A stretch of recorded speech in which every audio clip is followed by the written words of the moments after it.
Yeah, it's going. I think so. Excellent. All right. Oh, goodness. A bunch of you already jumped in here. Hey, everybody. Welcome to Houston, No Problem. After Dark, livecast 188. Holy shit. It's Wednesday night. What's changed since yesterday? Bed Bath & Beyond basically secured funding, which caused their stock price to go bing, which saved my call options a little bit.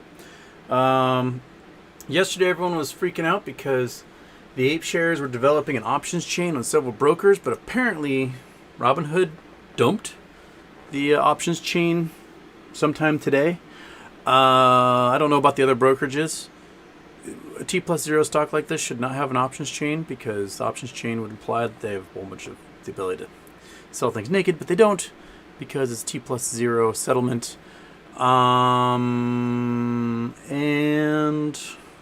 what else did I have in there? I look to you as if you're going to remind me, but you never do. You just give me the side eye. So yeah, well, you know what? Hey, here we are. Ready? 1, 2, 3. Shabam.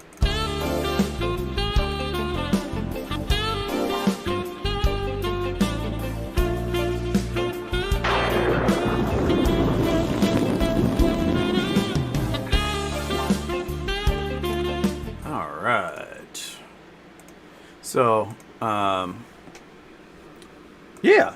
So, how's everyone doing? I mean, I don't know. We'll just chit-chat about what you want to chit-chat about, because I think we kind of covered most everything yesterday. We had a whole bunch of newbies popping in late at night on a Tuesday to hang out. And, well, had a boring shirt yesterday. Got some Indonesian batik going on today. So, you know, might as well head to the questions, because I'm out of ideas. Okay. Tons of fun. Turn off your intro. Oh, shit. I did not mention to do it. Tons of fun. Ruin the fun for everyone. There we go. Day number 5 in a row. No second intro. And Rollingbay Houston. The After Dark shows are really messing with my REM cycle. I had a spider nightmare after Japanese spider story, and a dream about being quizzed on weather last night. Well, you know, I'm here to mess with your sleep in general. Tons of fun. Do you think they found a way out of AMC dividend 90-day trap just like they did with GME? Because now Ape has options chain and they can kick the can down the road. I'm sure they'll figure out ways to try and do it. We'll see if they're successful, I guess, in November. But I have a feeling we might have a couple of squeezes come before then. I think Bed Bath & Beyond's going to rock it, and I think Revlon may rock it before then as well. So the opportunities of a lot of these guys to really kick the can come November may start to dwindle. When we get the housing reports in November, when we get the news that all these hedge funds have had a third straight quarter of losses, and the SPY starts to dip like crazy after the midterms, I think a lot of the options of these guys to like manipulate and kick this stuff down the road are going to be limited, because you can only play like a player when you've got the money behind you. But if there's no liquidity, if the housing market's about to crash, if China can't pay any of their bills, we've got food and energy crises. They're going to be hitting Europe and Africa really hard. These folks are going to lose a lot of money. This economy is going to fall off a cliff. We're going to have investment banks collapsing, savings and loans collapsing, community banks collapsing, mortgage brokers going down, entire countries, you know, facing economic crises like Greece did a decade ago. It's going to spiral out of control, I think, pretty quick. So, that's my feeling. My gut is saying that in a couple of months, they aren't going to have too many options to play with. So, Iggy Lamone, happy birthday. Washington being 781 degrees. Have you considered turning your home into a giant walk-in cooler? Oh, that'd be wonderful. Just put a big giant vent right above my head and just store some veggies in here. That'd be great.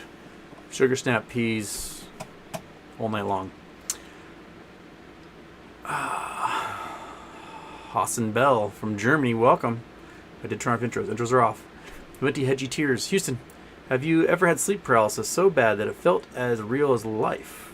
Real as real life. A ceiling full of massive spiders collapsing on my head as I was running through my living room felt so real. Did you, Nana Rulnick, take the same peyote? The closest I ever had to sleep paralysis was I was home from college. I had just a gnarly cold, and it was wintertime. It was Christmas time, so we had like Martinelli's apple cider for Christmas or New Year's or whatever. And so I had this gnarly cold, and I was like, I need food. I need to go to bed. So I made ramen noodles because I'm a lazy college student. The easiest thing to grab drink was an open bottle of Martinelli's apple cider. So I drank a bunch of apple cider with my ramen noodles, and then I pounded some Safeway off-brand NyQuil type stuff and went to bed. And the combination of the ramen noodles with the Martinelli's apple cider generated a relentless burping session that almost killed me. When I say it almost killed me, I mean I literally almost suffocated to death because I was burping so much that I could not inhale. At the same time, the Safeway brand NyQuil had made my body completely like paralyzed, but I was wide awake and I couldn't move, and I couldn't get enough breath to like scream for help. And so for hours I laid there between these like relentless like burps that wouldn't stop. Just every once in a while I could like suck in a breath and live for another 30 seconds. And that was the most terrifying night of sleep I ever had. I thought I was going to die there, completely paralyzed in my bed, and my family was going to find my cold dead body, and just the room would smell like ramen burps. I don't know. It was gnarly. That's the closest I ever had to sleep paralysis, and I will never use off-brand NyQuil ever again. I will only pay money for the real stuff, and no more Safeway brand NyQuil ever.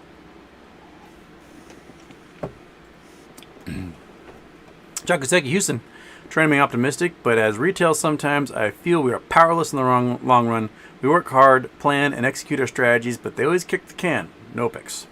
Yeah, I mean that's it. Every once in a while, one of us times it right, and we win big. And I want to give, a round of applause to anyone who manages to do that. I had somebody message me the other day that had made millions off of some penny stock that shot to $7, and I was like, why didn't you tell me about this? Because the options went up like 42,000% or whatever. Just ridiculous. Every once in a while, someone gets it. For the most part, most of us, we are in the buy and hold, sit and wait camp. That's all you can do. You can buy and hold, you can sit and wait, because we do not have any of the levers of power. We're not pulling any of the strings. And eventually, someone fucks up. They do. I mean, we know a recession is coming, or we're probably in one right now, but no one's willing to admit it. We know that, these banks are on the precipice, that there's going to be a food and energy crisis sweeping across the globe, that this thing is going to collapse. And when it does, we're finally hedged against it. And all we got to do is sit and wait. Power players have all the power until they don't have it anymore. And then, I'm sure all the guys at Lehman Brothers and Bear Stearns thought they were kings of the world. They thought they were the biggest shit, swinging the biggest dicks. And then suddenly they didn't have jobs anymore, and they didn't exist. And they're like, my country club payment just bounced, and I have no friends, and I don't know what I'm going to do. My kid is saying that Yale needs their tuition, and I don't have it, and oops. And it happens. So, we just wait, man. We just wait.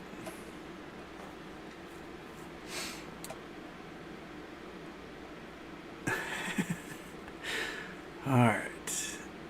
Okay, Lost Waves. Should we expect the dips coming out of Jackson Hole meetings? I am curious to see what's coming in the Jackson Hole meetings. The Fed and the power players will be coming out of there, and they'll be doing their little fly fishing tournaments and rubbing elbows with all the other weirdos. And I don't know. I think William Morgan's right that before the market takes a real shit, it's going to be after the midterms. Everyone's just going to go status quo until the midterms, and then all hell's there's just gonna be like, Jesus take the wheel, and it's gonna go crazy from there.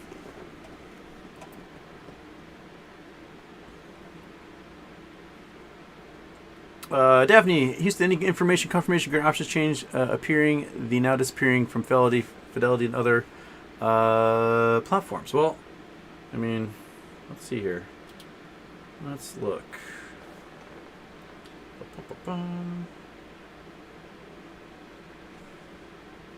Yep, no options chain for Ape there. Let go.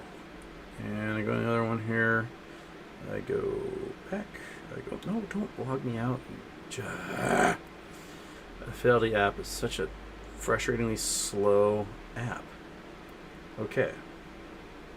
Click there. I go there.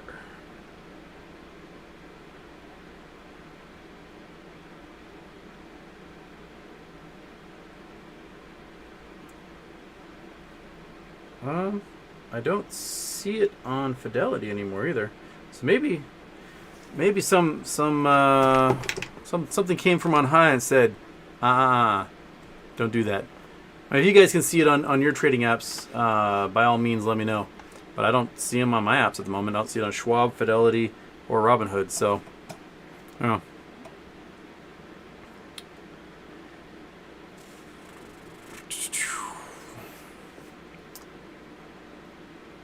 Spider nightmares. Meet Stub, Houston. How were the Great Pyramids of Giza built, and for what purpose? I've heard recent claims of it being a hydro pump of sorts. What's the most recent theory? You're the man. I mean, I haven't gone through the only class that touched on Egyptology for me so far. My master's history was my ancient history class, and we did like a couple weeks on Egypt, and for the most part, they just talked about how they're probably tombs and monuments to pharaohs. I mean, they had water pumps. The Egyptians had water pumps. They invented like the not the Archimedes screw, but they had a gold panning wheel with spiral riffles in it, and it could move water and material. So they had ways of like moving water. Kind of similar to Archimedes screw, but not quite. A little more antiquated. But yeah, I don't think it was a water pump. I think it was just a big giant monument to a pharaoh who was like, "Look, I'm in charge of all y'all, and I'm a god on earth. Do what I say." And they're like, "All right, I guess we have to, since you're God and all." And that's probably how it rolled. Guitar stuff. Also, you probably know this, but to cross the Panama Canal to the Pacific, you have to travel east rather than west. Well, you have to go. Let's look at it. Go Google Earth. Google Earth. Oh yeah, and last night was a BTW brand who gave me the Firefox thing. Someone messaged me later and said, go back in time. So I went back to August 2006, and somebody had put the Firefox logo into this cornfield. So that's why there's a Mozilla Firefox Wikipedia thing there. So yeah, there we go. To correct the record. Oh yeah, I should put this back to modern day. Okay, back to modern day. You can look at the isthmus and see that Panama is shaped weird, because a lot of people don't realize how weird Panama is shaped. Look at this sucker. See? It does a big old janky hoop-de-hoop. And to go across the Panama Canal, you do. You have to go east. From Cologne to Panama City. Panama City is east-facing almost. Southeast-facing. And a lot of people don't think that. In their brains, they think, oh, all of South America is aligned like this. But no, it's off by 90 degrees or so. It is weird. It is weird. It's weird on the brain. There is talks. China wanted to dig a giant canal across Nicaragua, through Lake Nicaragua and out to the ocean. My guess is it would ruin Lake Nicaragua. This is a fairly pristine lake, which is also the only lake in the world to ever have sharks appear. So bull sharks have made their way up the rivers in years past and have populated Lake Nicaragua. So there's bull sharks that are from the Caribbean that have made their way into Lake Nicaragua, which is really crazy to think about. And Ometepe, which is this two volcano island here, this is the sister island for where I live, Bainbridge Island, and so we have lots of partnerships with them, and high school kids go down there, and their high school kids come here, and yeah, I have friends that like worked as nurses and stuff in Ometepe, and they got two cool little volcanoes right in the middle of the islands. Pretty rad place. I'd love to go visit there someday. I've not had a chance to go, but my best friend's sister lived there for years, working down there. But yeah, they want to do a canal all the way across. It's easy dig across. This is the flat side on the Atlantic side, and actually the shorter side, which is the Pacific side, is through a mountain range. So that's going to be a lot more troublesome to get through there. A lot of volcanoes and a lot of mountains through here. But yeah, no. But anyway, yeah, Panama Canal, weird, strange, weird, strange.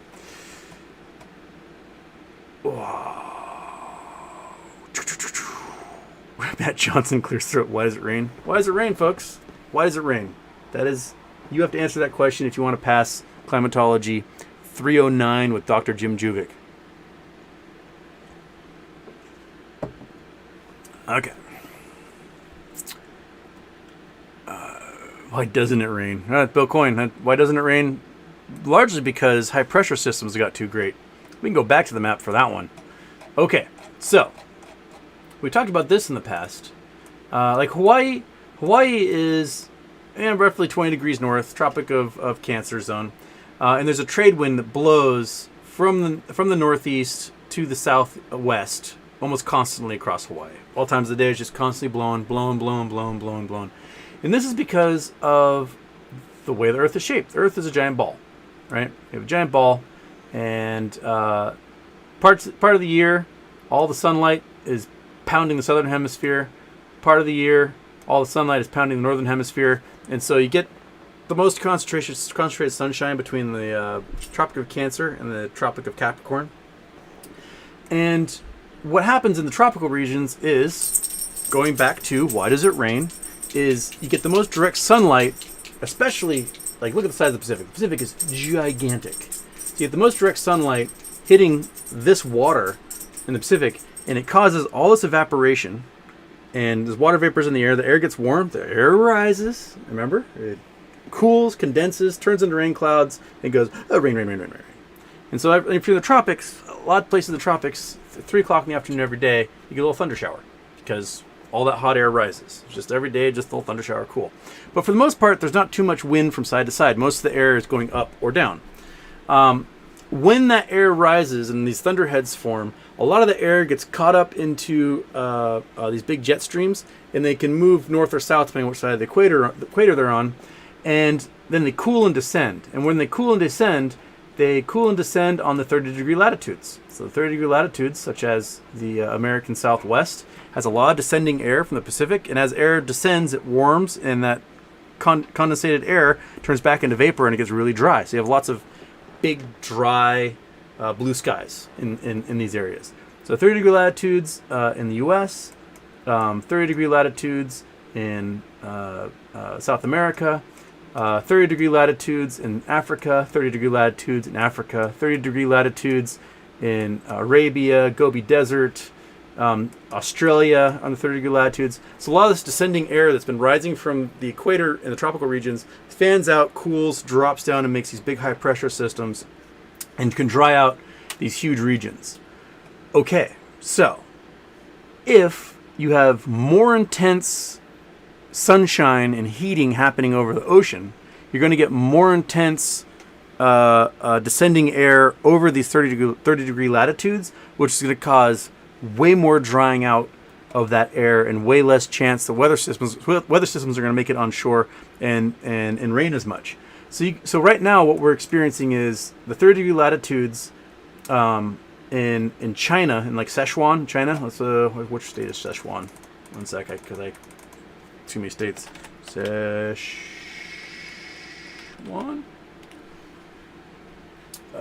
Let's watch Sichuan, China. There we go. All right, which one are you? This one? Yeah. Okay. So Sichuan right here is 31 degrees north, and this is the edge of the Himalayas. a lot of the drainage of the Himalayan plateau comes through Sichuan. So a lot of the rivers that get fed into China come flowing through here. And they are under an incredible amount of descending air that's just descending right on top of them. And no weather systems are making it through. They aren't having any monsoons. And it can be a dry time of the year sometimes. Oftentimes, they get a lot more rain in the summer months because of this huge landmass up here. It starts to get much more direct sunlight all day long, which is having lots of air that rises, and then all the other air from the rest of the continental mass has to flow to fill in all that rising air over Siberia. And that causes monsoons. All these storms start to come on shore into India, Pakistan, Bangladesh, and they get their monsoon seasons. So it's raining and raining, all because of all this air that's rising off of Siberia from all the direct sunlight. And all this air is rushing in off the oceans. So they should be having rainy seasons right now. But because the direct sunlight over the ocean is warmer, so there's more energy and more evaporation happening. And so they're getting more of this descending air over Sichuan, China, which is resulting in all the rivers drying up here. And you go to Europe. Southern Europe is 30 degree latitudes are just below the Alps here. So we go down 30 degrees in Greece, southern Italy, Spain. But you have this huge landmass, the Saharan Desert. All this air descends upon here and keeps everything warm. But as the ocean currents start to shift a bit, and you start to lose some of the storm forces coming from the Gulf Stream, working its way up as more fresh water pours on top, which kind of shuts down the Gulf Stream current. You get sort of a doldrum that happens up here, and not as many storm systems form, and you're not going to get as much onshore wind, and that is drying out much of Europe. So Europe is drying out, and their mountains aren't getting as much snow as they used to. Where I was in Switzerland, we had pretty good snow while I was there, but the rest of the Alps didn't. So, like, they had good snow here, but they didn't have any snow here. They didn't have any snow there. They didn't have any snow here.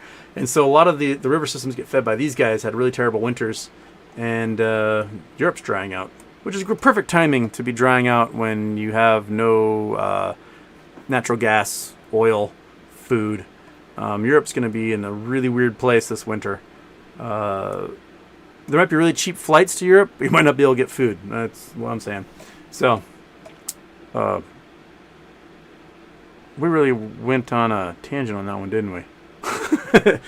So, there. Why doesn't it rain? Also, because there's just as much energy going into the atmosphere, there are places that are getting more rain than they should, such as, I don't know, eastern Kentucky, which has had, they'd got 5 months of rainfall in 12 hours. And everything flash flooded, and people died, and 200-year-old homes are gone, and so all the rain that should be, sparingly spread out throughout much of the West this time of year happened to hit Kentucky, and you get just these events where you have super duper dry droughts coupled with flash flooding, which does not make for healthy anything. It strips away topsoils. It results in big bursts of dry vegetation that eventually dries out and catches fire. Yeah, we're just kind of apocalypsing ourselves, to put that thing short. So, anyway, we're all going to die. There you are. All right, so we haven't made it to the 10 o'clock comments yet, and I've already doom and gloomed us all to death here.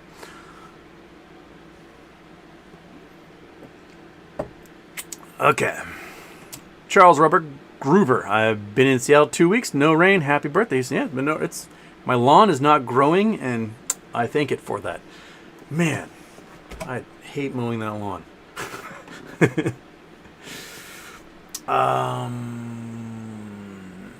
B-Ball 3710. Any thoughts on Root? Trade spotter claiming it's got a big squeeze potential. Oh yeah, Root's definitely got squeeze potential. They're, I don't know, sometime last fall, I invested in Root last fall, thinking they were going to squeeze then, and eventually I got out and bought more GME like in May. But they did a reverse split Am I thinking correctly? I'm trying to check. Monkey Buddy's even here anymore for me to check with. But they've, I don't know, 66% short interest. Their insiders bought more shares, took more shares out of the float, making it even tighter. I think Jamie's right. I think it's definitely a squeeze potential, for sure. Do they have an options chain? I don't think is their float huge. Let me just consult the phone real quick. All right, go there. I had Root listed on here somewhere, didn't I? In my meme stock section. There's Root. And Root's been really volatile too. It's like up 7%, down 10%, up 15%. It's been super volatile. Oh, they have options chain going. How much are they? Woo! Yeah, their volatility is insane, so the price is pretty steep. And probably volatility is only 97%. Why are they that expensive? That's crazy. All right, but yeah, I think Jamie's right. I think they're definite squeeze candidate. And Guitar Stuff wants us to go back to coordinating because why not? We talk about stocks and we look at maps. That's what we do here. Stocks and maps, baby. Really far north. So far north. Up in Russia. Up here. Isn't this where the ship blows up? Okay, this looks like old Landsat photos. These are not very high resolution. What are we looking at here? Oh, the Tsar Bomb. Yeah, the crater for the Tsar Bomb's up here. So we got a couple nuclear craters. Interesting. And this must be Landsat photos from a long time ago that they're overlaying here. But you pull out, you can see the crater for the Tsar Bomb. Come on. There you go. There's the crater for the Tsar Bomb. Tsar Bomb was what, like a 57 megaton hydrogen bomb that blew up? Yeah. The movie, the atomic bomb movie, which probably came out late 90s, fantastic documentary. They don't really talk about much. They just sort of have the Moscow Symphony play a really cool score over a bunch of atomic blasts. But there's deleted footage that you can see on YouTube of the Tsar Bomb test and just how powerful that thing was. Absolutely insane. 57 megatons is 500,000 times as powerful as what we dropped in Hiroshima. So, that's something that's big enough to basically wipe out, a good corner of a state if it were to be dropped on somebody. But yeah, I think it's interesting. You can see the weird how they switched. Is it LiDAR? Why are they switching? So you can see the crater far out, but then when you jump in, they show these I don't know if they're old Landsat, 30 millimeter resolution from the 60s, or if it's a LiDAR image they threw over the top. That's weird. That's very weird. So strange. Why don't you want me to see that, Russia? Weird. Huh. Well, there you go. Good coordinates.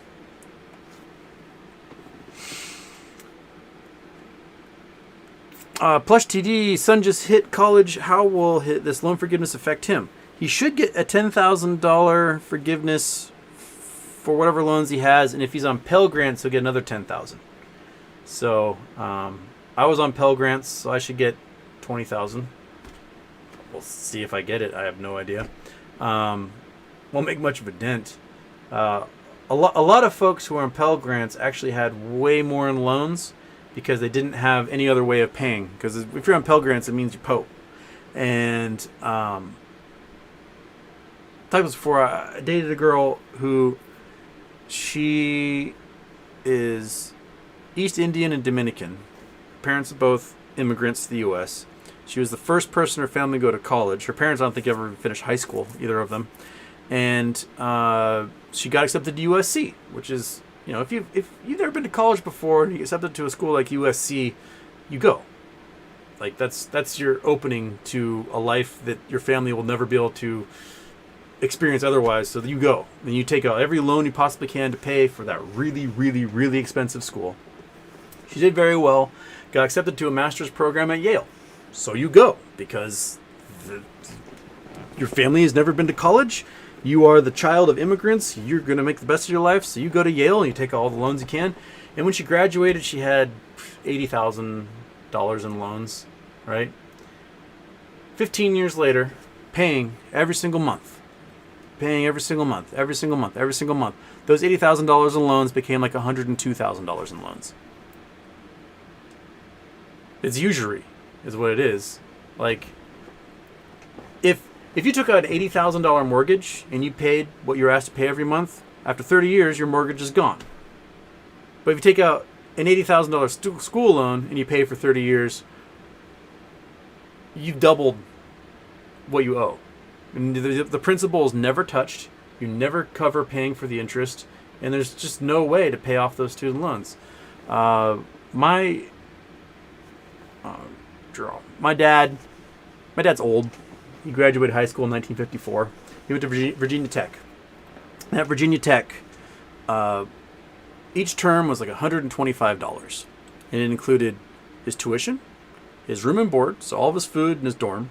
It included his books, and it included laundry service. He would literally take a bag of laundry, hand it to some girl. She would wash it, fold it, and return it to him. $125 a quarter. His 6 years of education, he got 2 degrees. He got an architecture degree and a mechanical engineering degree. His 6 years of college, in total, for all of those services, costs less than 1 month of my student loans. And when he graduated in 1960, the minimum wage was $1.25. So you could work 100 hours, so 2.5 weeks of full-time work in the summertime could pay for one entire term of school. Right? What's minimum wage now? $7.25. So the cost of school has gone up 250,000%, and the minimum wage has gone up 600%. Okay. Like, a lot of people complaining about, oh, why forgive all these loans? Why doesn't it work during the summer? Because you might make $2,000 during the summer, then you owe $40 for your college. It's not sustainable. And if you guys have watched my way back machine episode 2 or 3, when I talk about how we need to murder the healthcare system, we talk about how there are 800,000 doctors in the United States and 2.1 million administrators at hospitals and insurance companies to facilitate the insurance companies paying for everything. It's the same thing at American colleges and universities. They're so top-heavy in administrators because they have to facilitate the student financial aid system from the federal government to make sure everything complies, that if they just covered tuition for everyone and made tuition free, they could eliminate a huge portion of the expense of college. Just gone. Those people do not need to have jobs anymore. And they can get rid of them, and done. College just got cheaper for everybody. So, while it's nice that they're forgiving a little bit of student loans, I personally think that we should forgive all student loans, reimburse those who paid for college and paid off their student loans, and then make public college university tuition free like they do in other countries where they want to educate their population. We are turning into a service economy, and that service economy is going to require lots of engineers and scientists and doctors and everything else. And if we don't have enough of them, we're going to have to import them. But the problem is that our country's getting so shitty that people don't want to come here to work anymore, and we're actually maybe facing a brain drain to other countries for educated folks we have now. We're going to get hit hard, I think, in the coming years if we don't do something about pay, healthcare, and college. Everyone who wants to go to college should be able to go to college. If we want to have a merit-based society, college should not be only available to those who are rich, because let's face it, just because you're rich doesn't mean you are best suited to do something. It doesn't mean you should have the only access to a better education. I harken back to my favorite quote ever from Stephen Jay Gould, talking about how he doesn't. I'm going to paraphrase. He doesn't care about the mechanizations of Albert Einstein's brain, how much it weighs or what size it is or how many inches across it is. What I care about is how many people of equal talent died in cotton fields and sweatshops.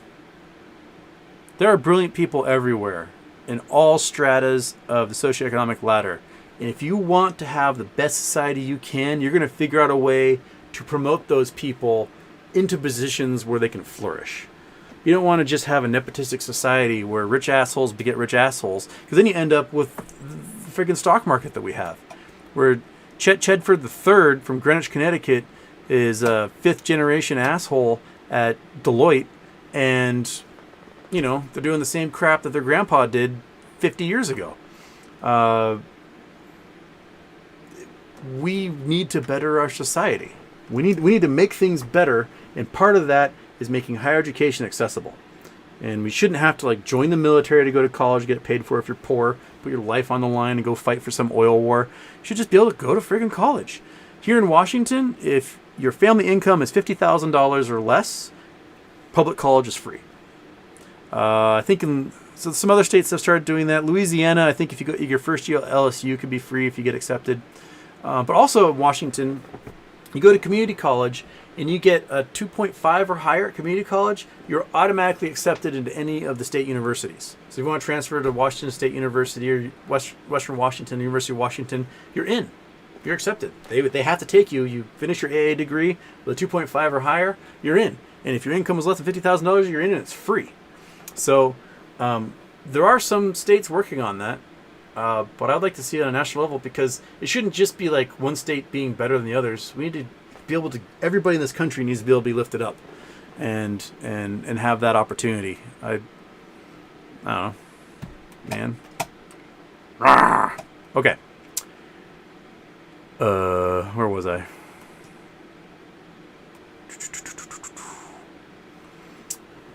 CJ Johnson, how many degrees do you have and what are they in? 5. Undergraduates in astrophysics, geology, geography, masters in astronomy, masters in space studies, and I'm currently on a very slow progress to get a master's in history. I also have 5 minors in math, earth and space science, physics, biology, and political science. I basically did my undergraduate until they kicked me out. So I like school. I like going to school. I also loaded up. I would do like 27 semester credits a term while I was in school. Take 8 classes. Or sometimes bit me in the ass, but science classes, there's not too much writing you have to do. So if I had to take classes that required a lot of paper writing, I wouldn't have been able to do that many because I spent so much time doing papers.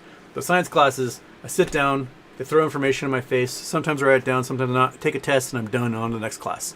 So I didn't really have to like spend time studying or writing papers that are time consuming. I just information, cool, punt that answer onto a piece of paper and see you next quarter, next semester, whatever. So when you do science classes, you can kind of do it that way. A lot of people that I went to school with ended up with like 3 science degrees, especially ones that like overlapped physics and astronomy or geology and geography. You might as well just get the other one because there's another 15 classes on top. So it's, there's a couple of terms. Good. Might as well do it too. Okay.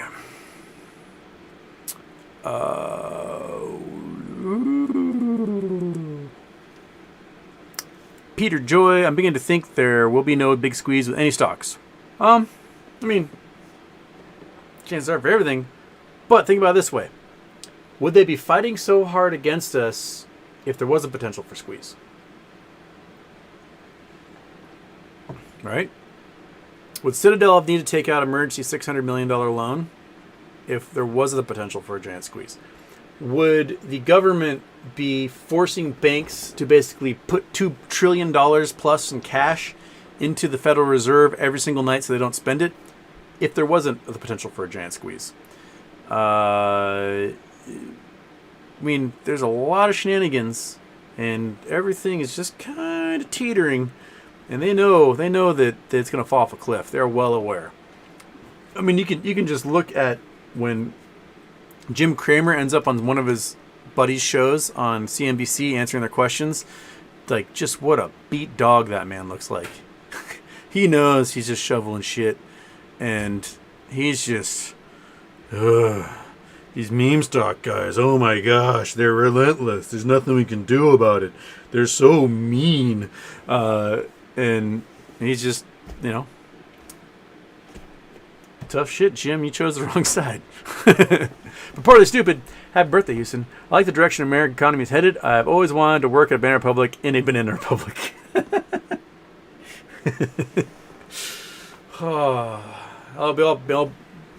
The Banana Republic uniform will be like an olive green military suit with like chevrons on your shoulders. Checking everyone's papers when they come in to buy a new pair of jeans. Pictures of dear leader on the walls. Man. All right. David Wu, Houston, do you worry about long overdue major West Coast earthquake? Oh, heck yeah. Seattle is way overdue. It's the only subduction zone in the entire Ring of Fire that has not had a major earthquake. Since 2004. So since 2004, everything else has had a major. Let's look at it. We gotta leave Russia. Head a little bit east. Look at the Ring of Fire. Come on, zoom out. Okay, so we've had major earthquake off Japan. Ring of Fire. Kabam! We've had several in the Aleutians in Alaska. Shaboom, shaboom. All 8s to 9s. We've had big ones along Central America. We had big 9.0s off Chile. We've had some huge ones actually down south New Zealand. Big ones off of Papua New Guinea. Big ones in Indonesia. Big ones in Marianas Islands. And the only one that hasn't triggered yet is the Juan de Fuca plate, which is the smallest plate on the Pacific, right here off the coast of Washington. And you kind of see a little bit, it's a little dark. But this is the spreading ridge of the Juan de Fuca plate, so it's just this tiny little plate that goes from basically Northern California up to Vancouver Island. It's just this tiny little guy about the size of California. And it used to be bigger at one time, but the North American plate is slowly moving west and gobbling it up, while the Pacific plate is trying to push it underneath. So it's like, get out of here, get under the carpet. And we've not had a major quake in the subduction zone, which is the continental shelf here. This is where it's subducting.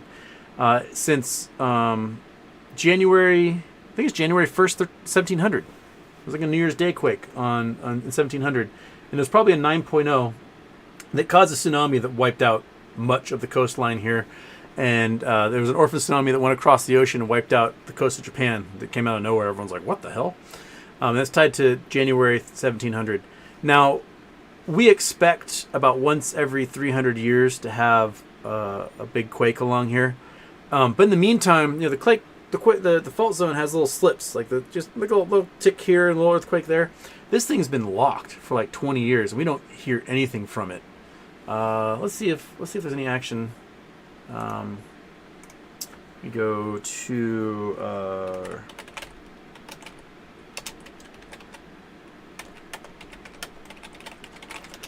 don't think I have this in my Pacific Northwest earthquake map. All right. Oh, I forgot to change over to Chrome. Bing, bing, bing, bam, done. Okay, so we got a couple that are almost to the subduction zone. That's interesting. Oh, you guys still can't see because that's not on, and there we go. All right, so here is the map of basically the Northwest earthquakes. The subduction zone is this sucker right here. So there's some bigger ones. These are probably 3.9, maybe 4 here, 4.4, 4.3. These are in the spreading ridge. So this is where that plate is spreading apart. So it's trying to spread and move stuff underneath everything. But there's nothing under the subduction zone. Down here is the very corner of subduction zone, but these are little quakes, probably resulting in uplift. That's how deep these are. How deep are you? 29 kilometers, 15 kilometers, 20.4 kilometers. These are pretty shallow, so these are probably much more like that land. The Pacific plate or the Juan de Fuca plate is pushing over, and that land is getting hit and doesn't have any. And since this thing's not moving down, the land's crinkling and making mountains. So that's probably mountain forming happening here. But there's nothing. The entire length of this subduction zone, there's just nothing happening deep down suggesting that this thing is moving at all. And it hasn't been that way. It's been 20 years since I think there's been anything meaningful happening along here, which means that thing's locked. Which means if there is a quake, when there is a quake, that's probably going to rip the entire length, which will probably result in a 10 or 15 minute long 9-point something earthquake, which will just level everything. If you're along the coast, you're toast. Whatever structure you're in is probably going to collapse. You're going to run for the hills because there's going to be a mammoth tsunami that comes in. Seattle area and Portland, you're a little further inland, so the shaking will be just as long, but it'll be probably equivalent of like a 6.5 to a 7 earthquake that will last for 15 minutes. So that's going to still wipe out all your bridges. Any of your brick buildings in old parts of town are going to go down. People's chimneys are going to collapse and kill them. Lots of landslides and highway systems down. Railway won't work. You probably won't be able to get things into port. Be lots of problems there. But yeah, it's going to be gnarly when it happens. Because you'll have an 800-mile earthquake ripping for 15 minutes as this whole thing charges all the way down. And, yeah. So, yes. It's going to happen. And I'm going to get hit with a bunch of books. I'm going to be buried under a pile of books, and that's going to be my legacy. Okay. Prontal, Houston. How do you foresee humans dealing with the transition and eventual switching of the magnetic poles? How do we survive when we lose radiation protection in those transition years? Man. I am curious to know just how fast it does switch. There's some people say that it just goes flip and it's over. Other people say it takes a couple of years for it to like finally do it and to get our poles aligned. There are cases of where we think that there's been migratory problems with turtles and birds and stuff that have to go migrate north-south for the seasons, that they just don't know where they're going. The poles are wandering quite a lot right now. How we're going to deal with it? Stay inside a lot more for a while, but then again, you got people that have to work outside, they have to farm, and they're going to get probably just skin cancers and whatnot. Just put your SPF 90 on, wear a big brim hat, and suck it up. Okay. Houston, at what age did you learn to throw a knuckleball, and why don't more throw it in college and the pros? Oh, you guys want to talk about baseball now. It was when I had my growth spurt. So, I talked about this in the past. When I had my growth spurt, I grew more than a foot and gained no pounds. I went from under 5'4", 118 pounds to 6'4", 118 pounds in 9 months. And I couldn't walk properly. My Achilles did not grow to me. I had like weird pads in my shoes. I was so skinny. My mom called it my praying mantis stage. And I went from being a 12, 13-year-old who could throw 75 miles an hour in Little League to a 14-year-old who could barely throw without his arm falling apart. It was bad. I was so unathletic all of a sudden. And because I couldn't throw fast anymore, and I still loved wanting to play baseball, I developed my knuckleball. And I invented it myself. The way you throw a knuckleball is you put your fingertips on the ball, you lock your wrist, and when you throw, you keep your wrist tight, and then let go of the ball, and it just kind of floats, and then wobbles in the wind. I made mine so that I could throw like a fastball, snap my wrist, flick my finger, and then the ball comes off. So when you snap your wrist, it gets backspin on the ball, and I'd flick my finger forward to counteract the backspin, and if I honed it right, I could snap my finger, and then the ball would dance. And if I did it right, the way I held it was with the U shape here, and so when I flicked my finger, it ended up flicking with the U shape out front, which made for some weird air channels to go on either side of the ball, and it would dance and drop like crazy. I tried also different ways. I tried different ways of holding it to see like what type of air movement I'd have, and I found that if I put it in the U shape, I got the best movement possible. It was just weird, went all over the place. And why more people don't throw it is because coaches hate knuckleballers. It's that simple. They hate us. They don't do with us. We're weirdos. We throw weird. They don't know how to coach that. They don't know how to throw it themselves. They They want the knuckleball is just throw a fastball and a curveball and change up and stick quick around the knuckleball. But there should be more of them. There should be a lot more. There should be a lot of guys who throw 100 miles an hour who toss a knuckleball in there a lot more, because it would just mess people up.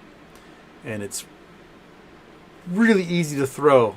I can show any high schooler who throws 85 miles an hour. I can show you how to throw this knuckleball, and I can get you a college scholarship. Like, seriously, come on by. I'll show you how to throw this sucker. You will get into college, and you will have a 3.5 earned run average minimum. You'll play 4 years of varsity, and you'll have college paid for. Just don't let your coach ever put you into a game when it's windy outside, because that doesn't help.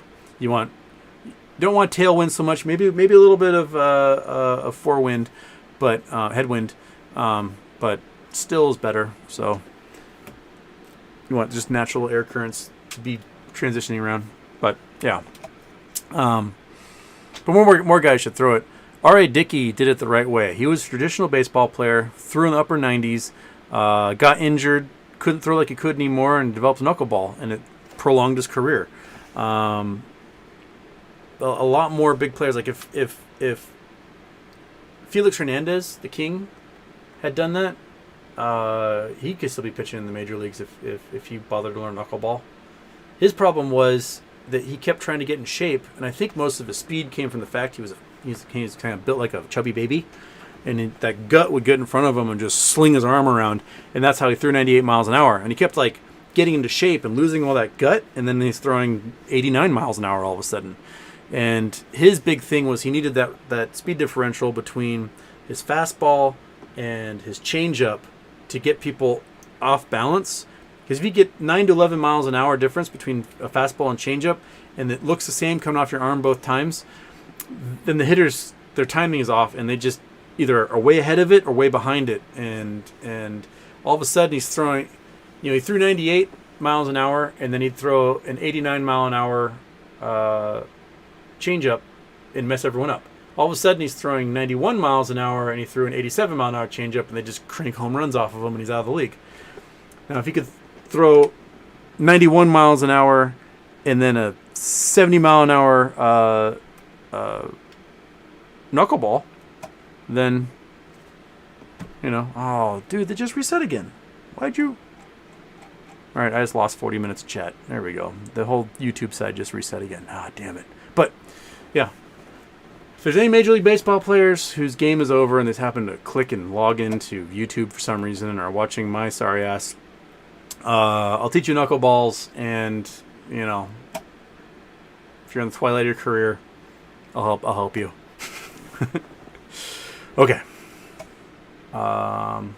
Sorry, I lost like 40 minutes of chat, which causes me to be only like 10 minutes behind here. So,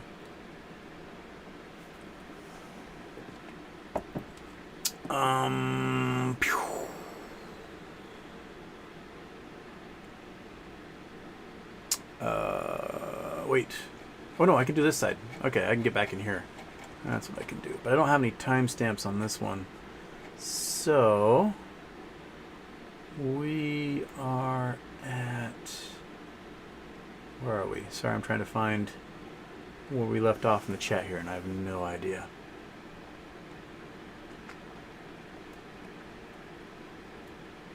Where are we? Where are we? Sorry. Trying to find the chat again.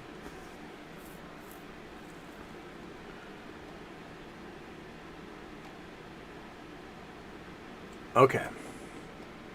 Oh, there it is. There it is. Okay. And there is student loan forgiveness one. Okay.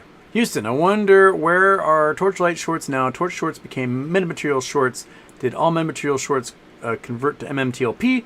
When NextBridge is private, do hedge funds have to close all Torch shorts? If NextBridge becomes private, so MMTLP becomes a private company, they will have to close every single solitary short position before it comes private. So 15 days. Basically, there's going to be like a 15-day doomsday clock between when they announce the approval of S1 and they become private. That's what I've gathered from the S1 filings, like 15 days. You cannot take a synthetic share private. So if anything was loaned out, must be recalled. If anything was sold naked, must be recalled. So there'll probably be brokerages just executing trades on the behalf of whoever generated these things just to close these positions, and the price will hopefully go up. Now, and I hope someone can correct me if I'm wrong on this. If you sell your metamaterial, your MMTLP share, you'll pay taxes on that. But if it goes private and they sell the company and you get money from that, I think that's tax-free because that's part of your long-term investment and you had no choice in the matter. They sold it and that's that. You're done. I think, but please correct me if I'm wrong on that one. So if the sale price gets ridiculous, I mean like $100 a share, I don't know if it would, but it'd be fantastic if it did. That might be worth it because the sale price might only result in a $30 to $60 per share if they sell those oil leases. So, yeah, so think about that when it comes time. Stormblades in Germany, hello. Good morning from Germany. I see you by synthetic apes yesterday, 2 days later. There you go. Just took a little while. They had to send them on the slow boat across the Atlantic. Dr. Evil Houston, what a margin haircut people are talking about. Is there another haircut going on? They do it every once in a while where they address certain stocks that can't be used as collateral for margins. So like they did one in like March or April where they said any OTC stock that's worth $5 or less can't be used as collateral. So all of a sudden a lot of these positions and over-the-counter stocks that are kind of weird, maybe weird holding companies, stuff like that they can't be counted as collateral towards margin that they use to make their short plays. But I don't know. I haven't seen anything today about any other margin haircuts. That's what a haircut is when they like, oh, you can't use that as collateral. Like they said, you can't use as collateral if you've got stock in Chinese companies that are associated with the Chinese military. So you can't use that as collateral anymore towards your margin. And they may limit how collateral is used for certain plays. So if you have certain volatile meme stocks, they may make you post like 300% the collateral as the play that you're making. And usually your margin account, it's like 1 share for 30 shares of action you're going to do. So $1 for $30. So you have a 1 to 30, but all of a sudden it's a 3 to 1 on the meme stocks because they're like, quit playing with these things. You're going to get hosed. And we just want to make sure you aren't doing it. Beats by the Wood. Hey, welcome, man. It's been a while. Been busy getting my electrical engineering degree. Hell yeah, Cal Poly Pomona. And they whooped my butt. And just bought BBY calls. There you go. Well, heck yeah. The one thing I wish Hawaii offered was electrical engineering. Even if I wasn't going to major in it, I wanted to learn more about solid state physics and be comfortable like playing around with circuitry. I know enough to be dangerous, but I really want to like play with robots and circuitry a lot more. Hey, big dog, what do you want? What do you want? You just want some attention? Okay, all right, okay. But yeah, good job, man. Jalen Austin, welcome. Hanzar, look for Hammertown and Johnson Valley for Mad Max cars. Oh yeah. I looked. They do like the hill climbs and the rock crawls and those things. Those things are awesome. Brian Collins' BBBY loan is reported to be supposedly $400 million. That should be enough to get them through a couple of quarters for sure. And if there is a sale of Bye Bye Baby, that should be enough to power them through a restructure. Yeah. Right? Maybe pay off some debt. Pay off debt and go power through a restructure, big dog? Is that what? Oh, the ear hole. Ear hole's the best part of the scratch on a dog. They just love it. Okay.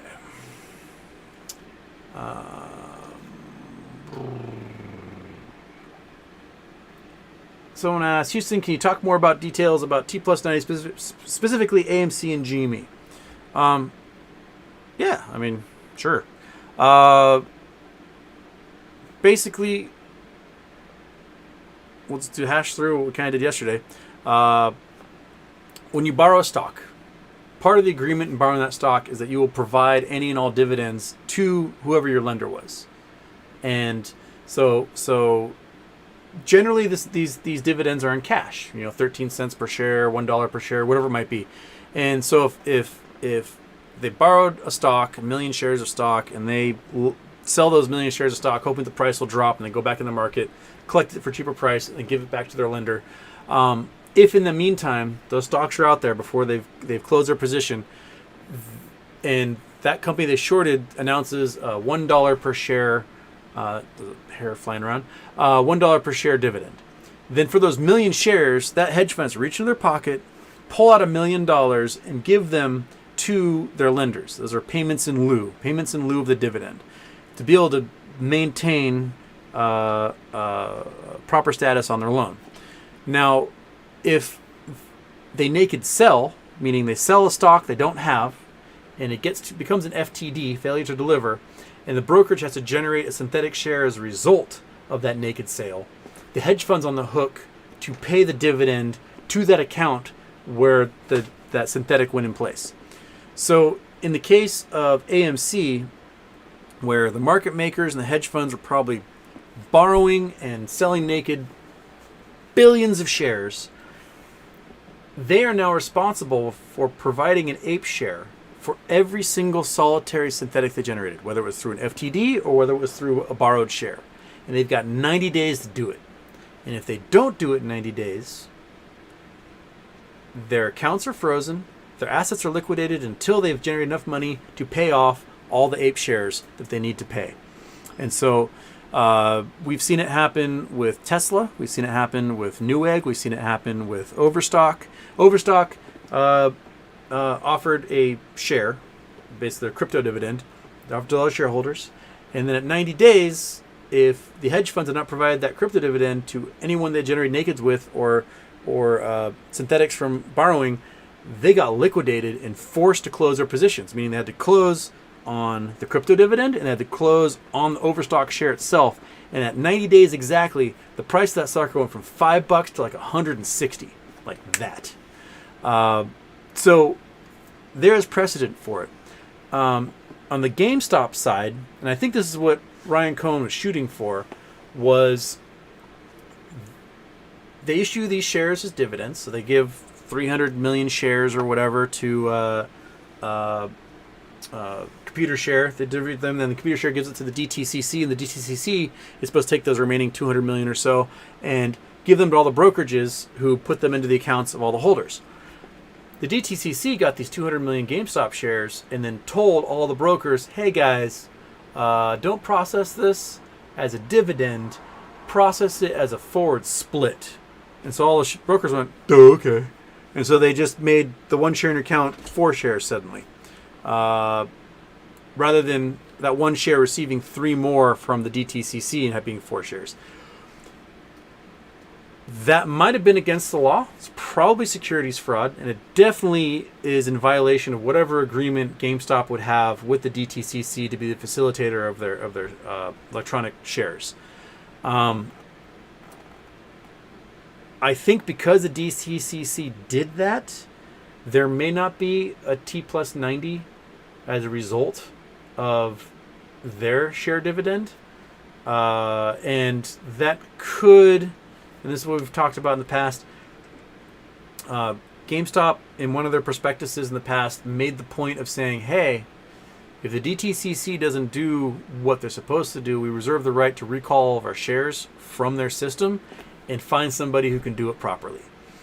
And so if we get to October 22nd or whatever it is, 19th, I don't know, and there is no weird forced buying happening of GameStop shares to put into the counts of all those synthetics that are generated, Ryan Cohen might be able to go, hey, give us our shares back, we'll put them somewhere else, which could trigger a squeeze. Because then, just like with the MMTLP shares, everything must close. Everything must go. You must close every single solitary position, because in 90 days, the DTCC has to give the 300 and whatever million shares in total back to GameStop so that they can put it on some other new system to trade their stock with. So, will it happen? Mm-hmm. I give it a 50-50, man.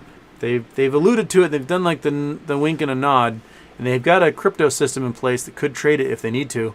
So, I think it'd be awesome. I say do it. Go for broke, man. Be a legend. So yeah, that helped? I hope that helped. MT Houston. On the east coast of the U.S., state borders are squiggly while the borders on the west are more or less straight. Why? Also, happy birthday. Oh, man, we're talking about state borders. Real shit. Okay. The Euros are like, ugh, American borders. Okay. So, whoops, wrong one. I need to turn Google Earth on. There we go. All right. So, a lot of borders are straight lines. So, like, when England claimed most of the west coast of what is now America, they gave these weird land grants. They basically said, okay, from here, this parallel east is one state. So, like, Massachusetts got this chunk, and I think New Hampshire and Maine were all part of Massachusetts. And then the skinny little guy actually shot across all these states. In Massachusetts, in old maps, you'll see just kind of fade off into the nothingness, and the skinny line that goes across. Same thing with Pennsylvania, same thing with Virginia. That all of this was like Virginia, as far as the eye can see, or satellites can see, or whatever. And then eventually they realized it was too hard to, like, facilitate the needs of anything that was out here in the wilderness, and there's just, bears and zombies and whatever else out here. They just didn't know what to do with it. So they said, okay, here's our border. And then, like, Virginia split apart into West Virginia. New York made a bigger claim of the Massachusetts territory. New Hampshire and Maine split off and formed their own states, and so on. I think Georgia was also a state that was, like, projected all the way across. Florida was owned by the Spanish, so that was its own thing. But a lot of squiggly lines you get are drainages, river systems such as the Mississippi River, and mountain ranges. So, like, we can look at the mountains between Tennessee and Virginia, and you can see that it sort of rides the peaks of these ridges. So basically, it said, okay, we have up to the summit of this mountain, you have up to the summit on the other side, and that's our border. And it can be a pain in the ass if you are someone who is having to do the surveying for this stuff. And then there's weird things like when we had the Louisiana Purchase, we purchased that from Napoleon for pennies. We got ourselves basically this huge chunk to the north from Louisiana up. So basically the entire drainage of the Missouri and Louisiana rivers, that western drainage. And so this is all the Louisiana Purchase. And then we formed different territories, like the Kansas Territory, the Oregon-Washington Territory, so on. And like Kansas and Colorado were part of the same territory, but Colorado, there was lots of gold mining, and gold miners are assholes. Big assholes. Just the worst. They like to shoot people and gamble and whore around and do all that stuff. And so Kansas was like, these farmers didn't want anything to do with the miners. So Colorado went, okay, we'll be our own state. You'll be your own state. Same thing happened. There was lots of mining going on in what is now the Idaho Panhandle. And Montana wanted nothing to do with it. And the farmers in Washington wanted nothing to do with it because these guys are assholes. So the entire Panhandle in Idaho is built because nobody wanted them. On the opposite side, California used to be all of this in Nevada. And the mother lode was in the Sierra Nevadas here. And so they actually cut out Nevada from the mineral wealth of the mother lode in California, not realizing that there's just as much gold in Nevada. So the border of Nevada is essentially like, there we go. You guys don't get any of our gold. California gets it. And then everything else is just there's a township and range system that was made when we mapped all this stuff. you guys ever read about like the land runs that were formed? So trying to get people to settle this region, they basically set up townships and ranges, and they had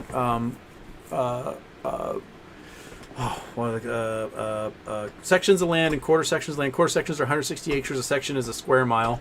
And they basically made a grid system across the entire United States. And the townships were like 15 miles by 15 miles, and the township and range was a latitude and longitudinal system. And a lot of the borders happen to be how the township and ranges fitted into these things. And so you do these in Oklahoma and Kansas and Nebraska. You would set up a line, and then all these people would race to like stake their claim on various sections of land so they could make their farms and have their livings and whatnot. What was the movie with Tom Cruise that really highlighted that? He played like a boxing Irish immigrant with his wife back in the day. Far and Away. What I'm thinking of. That might have been it. There's a movie that's kind of about it. But yeah, it was just so open, and it was so unexplored by white Europeans. They just went, fuck it, we're just gonna make a grid pattern. And so that's why you have everything along these like lines of latitude and longitude, because it's just so much easier. And then of course there's the famous four corners where these four states all meet in one point, and you can go and lay across four states if you want to. Yeah, but a lot of the borders were determined by where minerals were, where farming was, and then jurisdictionally, some places just were too big for them to handle. So like the Oregon-Washington territory broke up into Washington, Oregon, Idaho, Montana, Wyoming, yeah. So there's some places it should be, like North Dakota, South Dakota should be one state. There's no reason to have two states there at all. But yeah, okay.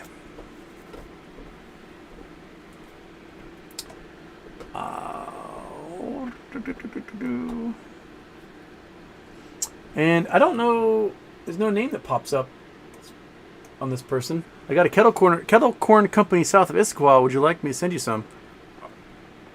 By all means, send me some kettle corn. Oh shit! I forgot to go to the PO box. Gah! Developments, I forgot to mail a sticker. Which means I gotta remind everyone, I do have stickers still, because there are a bunch of new people who have shown up to these shows. Houston Wheel Problem stickers that my sister gave me for Christmas. I've got, I don't know, 25, 30 of them left. If you send a self-addressed stamped envelope to the P.O. box listed in the description below, I will send you a sticker. And until I run out, and then, I don't know, I'll find more stickers or something. By all means, send self-addressed stamped envelopes to the P.O. box below, or cool shirts or weird shit, whatever. Books, I like books, to the P.O. box below, and I will send you a sticker. So, and I love the little notes you give me. Those brighten my day every single day. I read them, I'm like, oh, I'm going to cry. But yeah, kettle corn? Hell yeah, thank you. User who has no name appear on there. Blank? Thank you, Blank. Okay, special K9, what can you tell us about the Tartarian Empire? I don't know enough about the Tartars, to tell you the truth. So nothing. I haven't gotten to that part. Like the Egyptians, we only touched a little bit on the steppe people that came out of the like the Kazakh regions. I don't know about the Tartars at all to tell you anything about that special K9. I've not taken a class where we focused on that at all. Okay. Jason Blackwell, clearly Adam Aaron is wholly committed to bailing out short hedge funds. How does the 4 billion apes accomplish that? I'm sure there's a way.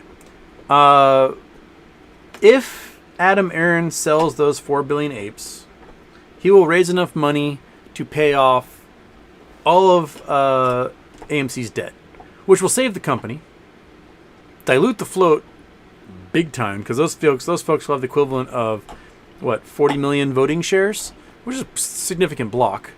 And it would definitely allow those short hedge funds enough apes to put in all the accounts that they had made naked, and they could avoid the T90 problems. So if Adam Aaron wants the stock to squeeze, he will avoid selling any of those ape shares until the T plus 90 is done. If he wants to screw his retail investors, he will sell them before the T plus 90 is done. It is in his and the board's hands at this point. They can sell those without any approval of any of the investors, and they can pay off all their debts. Which they need to pay off their debts at some point. Cool. Just wait 3 months. If he sells it before then, you know that he screwed us. If he waits, then you know that he's on our side. But man, fool me once, shame on me type thing. I really, really hope he holds off on that sale button until like December, or at the earliest. Just in my head, with people selling ape, is there a risk that sold ape will be given to those holding synthetic AMC by day 90 and it'll appear all apes have been paid? Yes, that is the danger of selling ape. You sell your ape, you hurt the ability of squeezing the sucker at the end of 90 days. So that's why Adam Aaron should not sell any ape. That's why you shouldn't sell any ape. If buy and hold, man, buy and hold, buy and hold, just hold, just keep it, sit there. If you're antsy in the pantsy, take up knitting or something. Yeah, just chill, baby, chill. Okay. Mike Houston, can you show us HYMC site? Okay. So, Nevada, Black Rock Desert, HYMC. This is here. This mine here. This is the HYMC Highcroft mining site. It's a huge mine. This sucker is sprawling. Yeah, there you go. That's it. The metallurgical site where they do all the processing is in one of these tiny buildings, which doesn't seem very big for the type of operation they have. Especially if they're going to be mining sulfides for gold, which is where all that gold is trapped, is in sulfides. You're going to need one hell of a metallurgical site. They apparently started their drilling, and why they didn't own any drilling rigs, I have no idea. You'd think a mine this big would own dozens of exploratory drilling rigs. They'd be just drilling like crazy. Instead, they've got to hire somebody to come and do the drilling for them, which seems kind of asinine. Because, you can buy a drilling rig for $500,000, and you pay a couple of guys a salary, a couple $100,000 a year, and they're just drilling. They're drilling all day, every day, finding stuff for you. Or you can rent a drilling rig and a crew and spend like $2 million doing that. Vertically integrate. If you are a mine, large-scale mine like this, vertically integrate. You just raised hundreds of millions of dollars, buy your own drilling rig, and hire a couple engineers to drill constantly. But yeah, this is their site. This might be leach ponds they have down here. Leach ponds there as well, because they're probably doing the high grade stuff. They're probably putting into cyanide leach ponds. And the cyanide basically eats away everything, leaves behind the gold, and then you wash it off and concentrate it further. But the sulfide is going to have to go through a crazy process where you mill it into powder. You run all these weird chlorines and oxygenators to pull out all the different sulfides and metals out of it, and then at the end of it, you get to the end and it's finally gold, and it's a big process. So I don't know how this big a mine has such a small metallurgical plant. I don't see anything bigger. This is the main road out here, and there's no metallurgical plants out here. They're miles away. If we look at other big mines, we'll go to the Materion mine, the Brush-Wellman mine in Utah. Barton, Dugway, West Wendover, Baker, Milford, Beaver, Barrel. Where are you? Where are you? Friggin' Dugway. Come on. Barton, Baker. Duh. Barrel, Milford. It's north of Milford. Garrison, Exdale, Deseret. Oh, the Delta. Okay, I was a little too far west. So Delta, Utah. Bunch of Mormon farmers in here. There is the Brush-Wellman site, which follow this road past this basalt nub here. Some cool hot springs right there. Those things are the hottest hot springs I've ever slipped and fallen into in my entire life. With all my skin was going to fall off. Follow this road out to a very big mine. Okay, this is Topaz Cove. Sorry, I'm getting myself a little lost here. It's been a while since I've ventured out this way. Need to Brush Wellman. Is this Brush Wellman mine? No, that's the fluoride mine. Brush Wellman, Materion. Where are you? So that's my peak. These should be the Wawas. That should be the Wawas right there, right? So then follow the Brush Wellman Road, which is this guy. Which drives and drives and drives and drives and drives and drives and drives and drives and drives and drives and drives and drives. Where's that fruit? It's the Brush Wellman mine. Should be like right. I'm sorry. That's up too far north. Delta. Go north of Delta. Head underneath that sucker. The Brush Wellman mine should be like right now.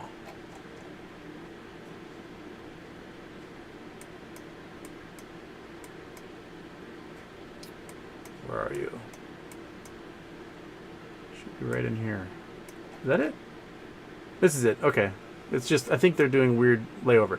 The Brush Wellman mine is in here, and this is where pretty much all the beryllium on Earth comes from. Ah, there you go. Here we go. Brush Wellman mine. So all the beryllium on Earth, like 99.9% of it, comes from this mine.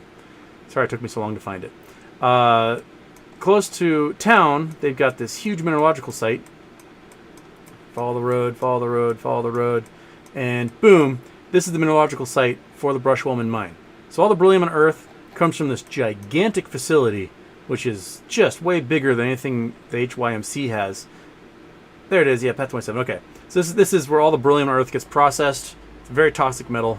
It's very dangerous, but it's a huge facility.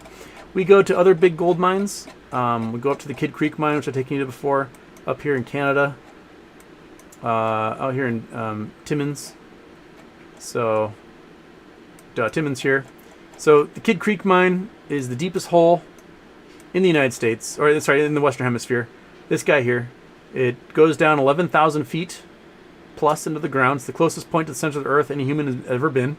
And they have a train that takes all this material on this train line to this. This is their metallurgical site.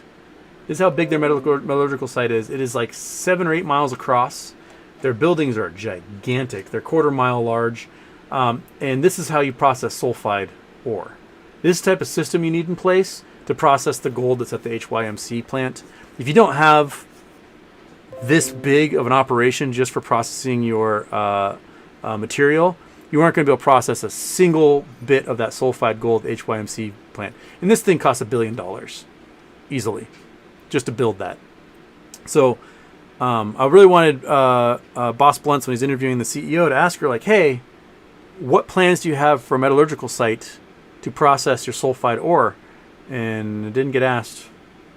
And that's the big question. You want somewhere you can process that stuff, because processing metals out of sulfides is a pain in the ass. But if you can do it, and you got a big enough system to do it, you can pull out, you know, $60 billion in ore, like what the Kidd Creek mine has done. I mean, they've done just $20 billion alone, maybe more than that now, $25 billion, in just gold as a byproduct of their copper and zinc operations out of this mine. So they're going for copper and zinc, and there happens to be just billions of dollars in gold every year that comes out of it as well. And they go, cool, we'll sell that too. But yeah, okay. We've done a lot of maps today. You guys are in a map mood, apparently.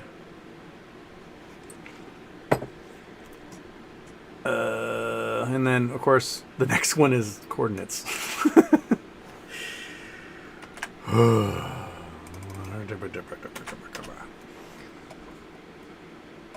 I forgot to bing. Where were we Catalina? Where were we? I was not paying attention when we went. Is this Catalina? Where are we? Oh, Cabo. Okay, went far south. Cabo San Lucas. Out to the rock stacks here, where a lot of Instagram models are getting their pictures taken right now. Look at all those boats. Holy smokes. That's a pretty kick-ass trimaran right there. Sexy. There's someone's luxury yacht. Can we plunk down and see any? Oh yeah, Instagram models. See if there's any around here. There we go. Sitting on boats, jumping off cliffs, seeing arches. Lots of cool sandstone. Awesome. Let's go, everybody. Let's just avoid the crowds though, because there's so many. There's another sexy trimaran out there. That's probably catamaran. Yeah. Sweet. Let's go. Let's go sit on that beach. Do some deep sea fishing. Catch a marlin or two. Sounds good to me.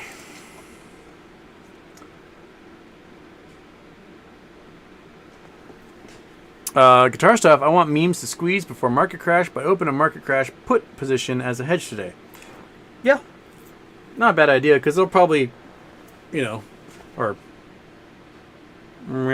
like that. As one rockets, the other is getting crushed. Okay. DVS Houston, the most interesting thing about this NOPEX is how much they are internalizing routing through dark pools right now. Only 30% of the orders to Lit Exchange. The last time Citadel got a big loan, they dropped the price of GME. I think we know what that $600 million is being used for. Margin to internalize. Yeah. Yeah. I mean, I think they got hit really, really hard by Bed Bath & Beyond. I think they had a bunch of calls for the 19th, and all of them became worthless, and they lost a ton. Just like moi, but at least my calls weren't for the 19th. But yeah. They might hit it hard. Maybe puts on meme stocks until they're done. Brandon T. Houston, how high do you think Sears dividend will be? Get It Got Someone did the math on that last year, and I think it was like, at the time, Sears was trading at like 17 cents, and it was essentially like 1000x. So it was like $17 for, sorry, 100x. $17 for every share was what it was calculated at that he had. I'll have to go back and look, but that's not too shabby. 17 bucks. Granted, it may vary because a lot of it was based upon real estate holdings, and if the commercial real estate market is crashing hard by the time Sears is getting out of bankruptcy, might not get top dollar for those commercial real estate holdings. So probably the optimistic end would be like that $17 per share, but I would expect probably a little bit lower, simply because no one wants commercial real estate. No one wants to buy a big box store. No one wants office space. No one wants warehouses right now. Commercial real estate is... So, yeah. Jay King loves my late night and his early mornings. You're welcome. Yeah, okay.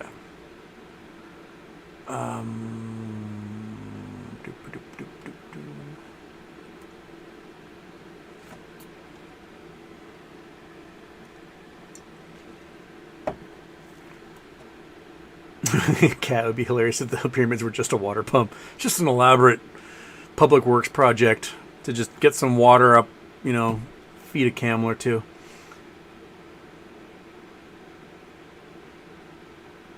Biden's rambling says the speed of light equal the coordinates of the Pyramid of Giza.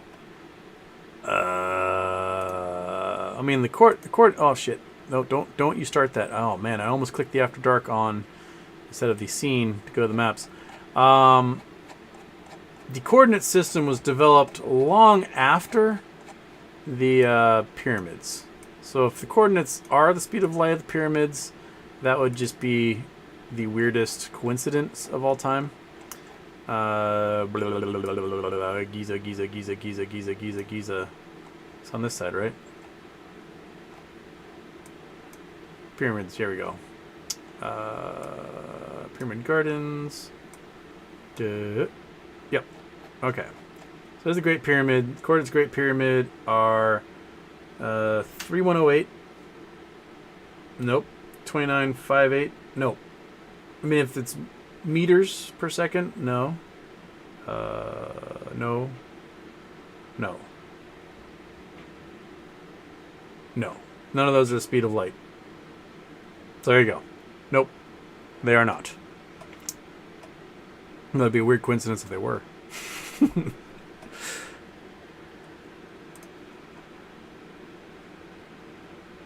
Mike, has anyone seen Diaz around since it's been a minute? I think these late night shows have been too late for him. So, sorry, Diaz. We're supposed to get a little respite, so maybe I can do a daytime show on Friday. The temperature's supposed to cool off and get a little cloudy, which would be lovely. I could do a daytime show on Friday. I'd love that. Joseph Wallace, how do you fight cheating in your college courses? Professors are too lazy to fight it. I make my own questions. I don't do any questions from a textbook. I just make my own. And change them up enough that it's really hard to go to one of those, like, hey, here's my professor's answers website. Because all I do is I log in and I see what they've posted. And I go, okay, I'm going to change that one. I'm going to change that one. The instances where I've had folks cheating, I had one student from Saudi Arabia who didn't frequently show up to class. And only in my astronomy class, there was only 3 homework assignments. Like, they're easy. Just do them. And on the final, she word for word copied the person next to her. Like, word for word. The exact same punctuation, everything. It was rote all the way down. I was like, hey, I know that guy studied because he did well in his midterm and you sucked in midterm. And you literally answered the same question. So I give him a list of like 20 questions and I say, answer 8 of these in essay form. And pick any 8 you want, answer these 8. And she happened to choose the exact same 8 as the guy next to her and then word for word did it. So I was like, you know, you're going to get kicked out of school, you're going to lose your visa, you have to go back to friggin' Saudi Arabia where you don't want to live. So we're going to have to figure out how to keep you in school and don't piss me off. So I made her eventually write all these papers on really hard scientific concepts that there was no way she could cheat or find somebody to write for her. She really had to do the research. And I put those through the what are those things called? Big Dog, when you check the essays to make sure there's no plagiarism machines. And then I had a guy who he had a head injury, so he had an accommodation for his injury, which I'm totally cool with. And they just switched these math classes from I teach people math to they sit in front of a computer and the computer teaches them math and I'm just a glorified tutor who sits there in the room bored all day until someone raises their hand. But I still set up like a homework assignment and quizzes and stuff. And this guy had the special accommodation that he needed a quiet space in his own computer in a different room to do the tests. And I said, that's totally fine. And then I caught him using Wolfram Alpha to cheat on the test. And I was like, buddy, you have to do this work yourself. You can't be having Wolfram Alpha do all the answers for you. The idea is that you don't just plug it into the computer program that spits out an answer. The idea is that you figure out how to factor an equation yourself. And that one spun out of control. He ended up like threatening to shoot the school. And I think got arrested. So, oops. But I've not had too much issue with people cheating outside of that. Because I kind of set it up in such a way that, you know, it's pretty organic. And I can change numbers here and there and see how their thought processes are working. Totally Targus Houston, thoughts on Russia announcing military tribunals in Mariupol, Ukraine for war crimes and crimes against humanity. U.S. is heavily downplaying it. I mean, Russia's going to do whatever they do because they're a bunch of assholes in this. But in the end, my guess is that Russian generals and members of the military will be facing war crimes at The Hague. They committed straight up genocide in lots of places in eastern Ukraine. And, you know, they illegally invaded. They had no right to invade. So Russia's going to do what Russia does. They're putting on a show for their people, and they don't care what the rest of the world thinks. They realize they lost the crowd a long time ago. So they're focusing on doing propaganda pieces for their people inside the country because they can at least control the information that most Russians receive. And that's what they're doing. It's silly. It's just, you know, what are you going to do? Wait until Russia runs out of ammo, I guess. Which, you know, at the rate of Ukrainians blowing up ammo dumps might be pretty soon. Did you say Robinhood is one of your brokers? I have the Robinhood app. I'll be honest, I use Robinhood to trade options. I don't hold shares at all on Robinhood, but I do trade options on there because it's so much easier.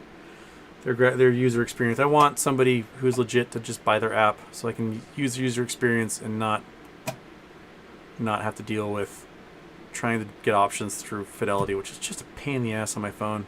Fidelity, your app sucks. But if I buy shares, I buy them on Fidelity. If I play options, I do play them on Robinhood. Yeah.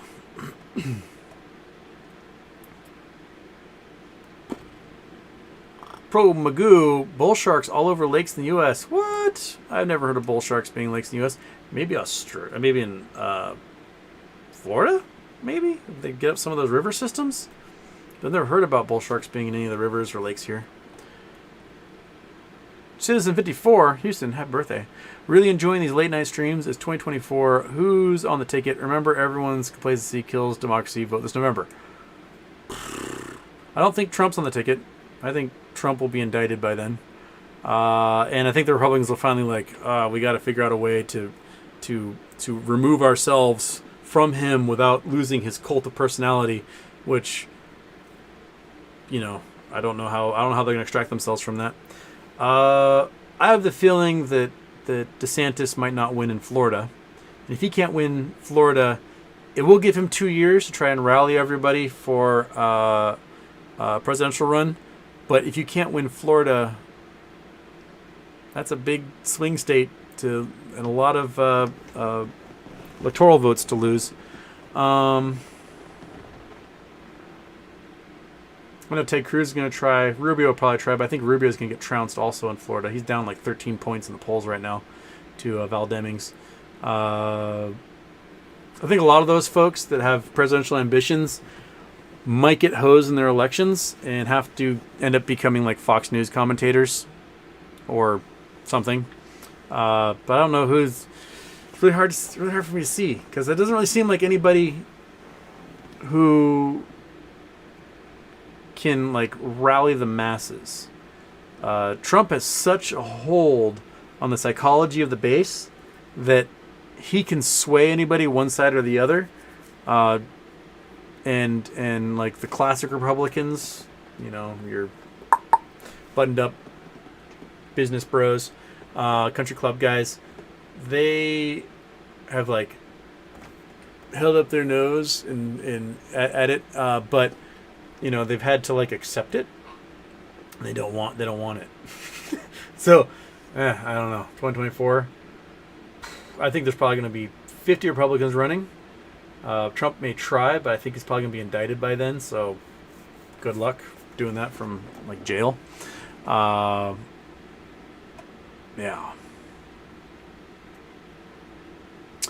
Mount St. Funk. Orographic lifting over the Rocky Mountains causes rain and heavy thunderstorms that produce tornadoes. Heck yeah, it does. And the mixing of warm Gulf air and cold Arctic air just makes for just crazy convergence zones and gigantic supercells. Bigger supercells than you'll see pretty much anywhere else in the world. Yeah, it makes for some crazy weather. Walt Shabria, Houston, I'm here. I told you it was coming. Too bad I crashed against that glass door.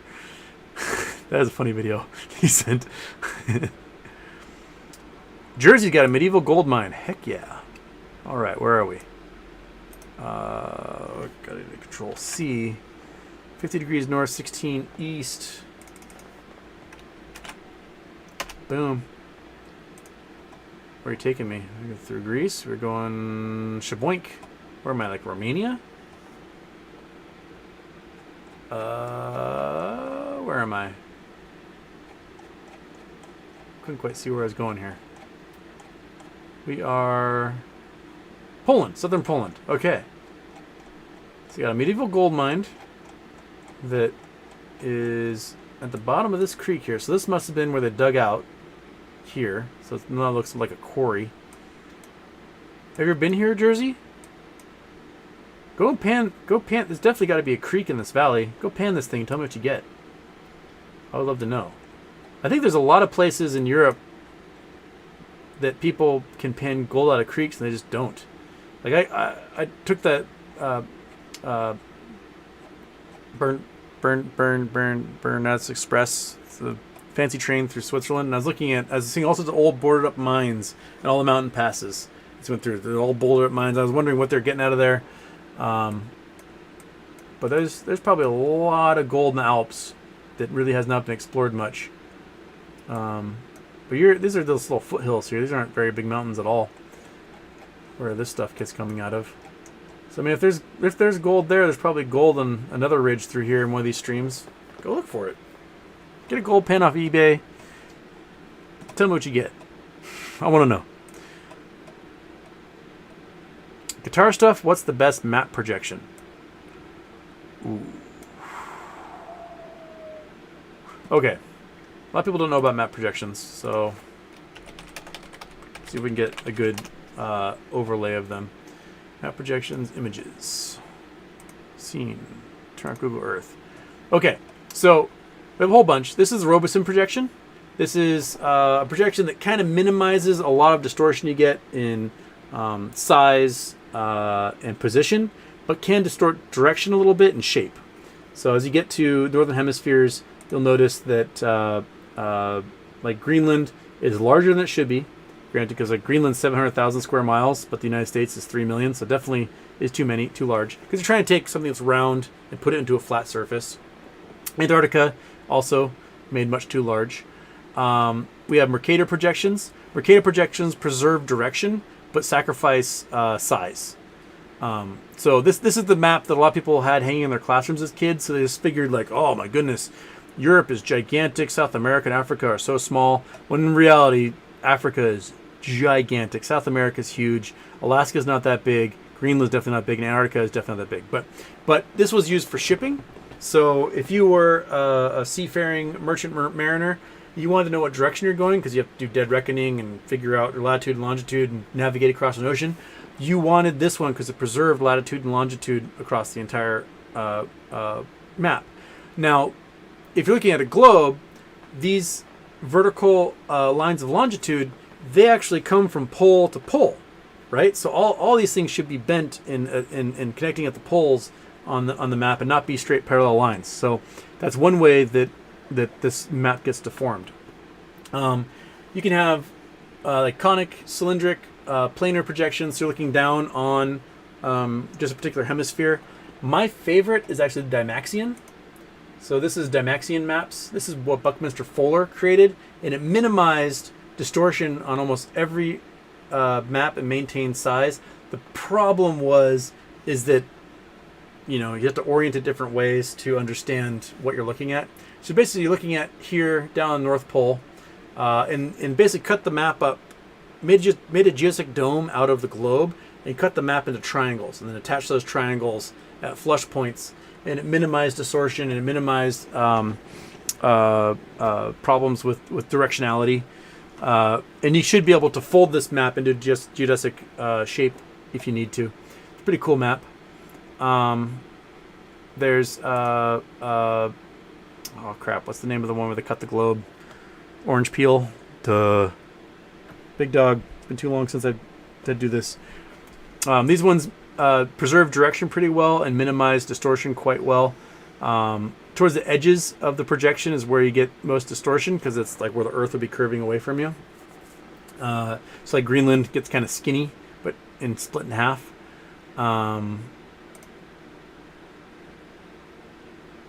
Yeah, so there you go. Lambert, chronoformal. Oh yeah, this is aerial distortion of global map position. So they have like Mercator projection has Greenland as large as Africa, and then showing like what Greenland looks like compared to using other projections. So the Mercator and the Miller, these ones preserve direction for seafarers, but they distort Africa, make it way too small, and make Greenland way too large. And then you can look at like the actual Greenland size with a projection that has less distortion, and it's much smaller compared to the rest of Africa. Yeah. So, there's a little bit of geography. Okay. Oh shit, it's 11:47. We're getting late, man. Okay. 11:47. I may jump. Sorry if I'm missing chats. I hate missing chats, but also I don't have all the time in the world to go through them. If I don't answer them now, I hopefully can answer them in another show for you. Yeah. Okay. And I hope I can do that for you. Oh, but I'm going to skip down a ways and try to answer some questions that are a little further down before I shove off at midnight here, my time.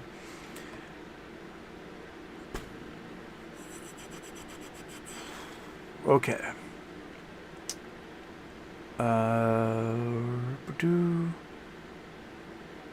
PJ, based on your knowledge, could you see HYMC uncovering precious metals such as lithium, etc.? Nope. You're not going to find lithium in the rocks at HYMC. That is a rumor turned conspiracy theory. It's not the type of rocks you're going to get any lithium out of. No. Maybe in the desert floor below in the black rock you might get some lithium, but out of the mine itself, nah, you're not going to get lithium out of there.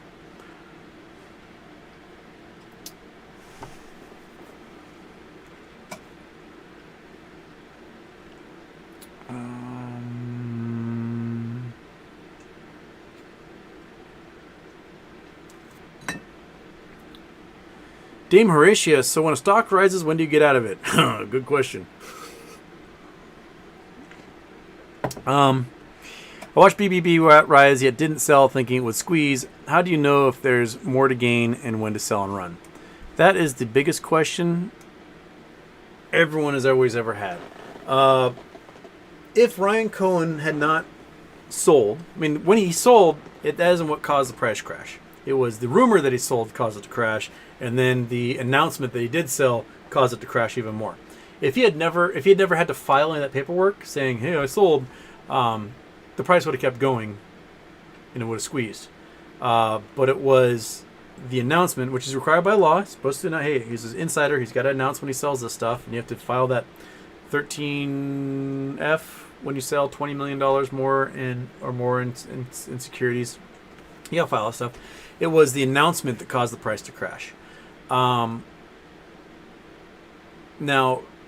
it's on the thresholds list, which means it's on T13 for settlement. And that means starting September 1st or 2nd, they're going to have to start buying shares like crazy, because that week there was 1.3 billion shares sold, which are way too many shares sold on that stock. So there's probably just piles of FTDs that need to be rectified. And also, come the 1st, they aren't going to be, a lot of these groups aren't going to be able to do debt swaps to do that. So I think BBBY is going to climb again. I was expecting it to go further sooner, but the news of Ryan Cohen selling caused it to crash. So I was ready for like $60, $100, whatever. But knowing when to get out, that is the question everyone always has. And all I can say is set the price you want and go for that. Whatever works for you. Like, you can be like me and get super greedy and diamond hands it, and then it goes and you go, oh, just shit, I just lost a bunch of money.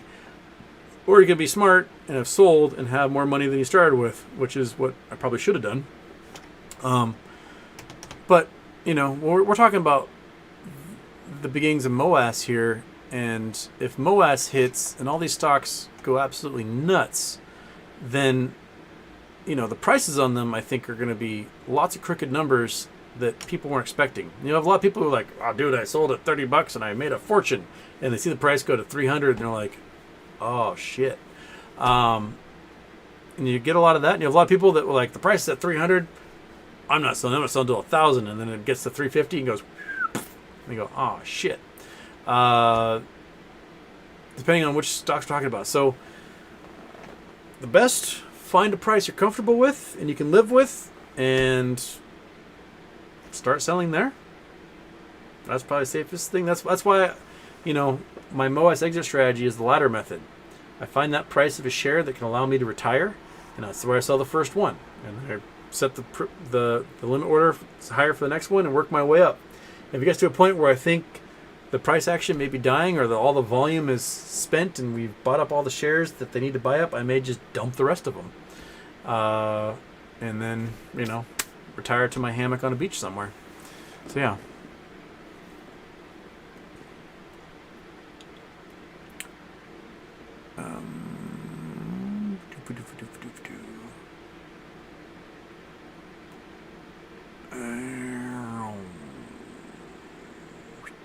Radarbow, Phase 6 is the next hype tool, like the executive order expiring on June 3rd, did nothing. I think it's different than the executive order on June 3rd. The executive order on June 3rd was announced ahead of time, so it gave everybody a chance to get rid of their Chinese bonds and stock in those companies. The Phase 6 one, even the ISDA says that none of these hedge funds are doing anything about it. It's going to hit them, and none of them are ready. And they're all just assuming that it's going to be same old, and they're going to discover that they aren't going to be able to make any of these international trades they do. If you're an American company, you want to do a swap with a Cayman company, which is probably a bunch of Americans anyway, the international banking system is not going to allow you to do that unless you post a whole bunch of margin. So you're not going to be able to do that swap. It's just not going to happen. And I don't think a lot of these groups are prepared for what that means. The ISDA in their report said that it was a shit show last September with a lot of the big funds and institutions that do $50 billion a year or more in derivatives trades. That a lot of them weren't ready, and there's a fraction of those guys compared to how many there are that do $8 billion a year in these derivatives trades. I think it's going to be a wake-up call for a lot of them. And the problem is that they're losing money so much this year that they don't have the assets available to meet the margin requirements to do these derivatives trades. And if they can't do these derivatives trades, yeah, my mouth wants to just mumble derivatives, then they can't do swaps. And if they can't do swaps, then they can't mask their liabilities on these shorted shares that they keep creating naked shares for. And eventually, that's how the music might stop. I think it's a bigger deal than the June 3rd thing with the Chinese bonds and stock in those companies associated with the Chinese military. Yeah. When luxury yacht? Oh man, I hope soon. That'd be nice. How about this? I don't need to own a luxury yacht. I like to off-road and go camping and stuff, but I do enjoy the ocean. My dad is a big sailor. My dad was Marilyn Monroe's sailboat captain when he was 25 years old. I like me some water. But I would love a timeshare on a luxury yacht. So let's timeshare a luxury yacht together. We keep it somewhere in the tropics. Doesn't matter what time of year you can be on it, and we'll just timeshare that sucker together. All right. Ooh, got 69mega.com coming in with the loves. Hey, 69mega.com, I'll give you the same deal with Hot Boys and Girls, I'd said. If you donate on this Charity Tuesday, I'll let you spam the entire feed with all of your sexy, ads and stuff. So that's up there. If you want to donate to help a cause, good cause, we're going to be raising money for the folks that experienced flash flooding in Kentucky this summer. So you help them out. I'll let you spam as much as you want there. 69mega.com. Okay.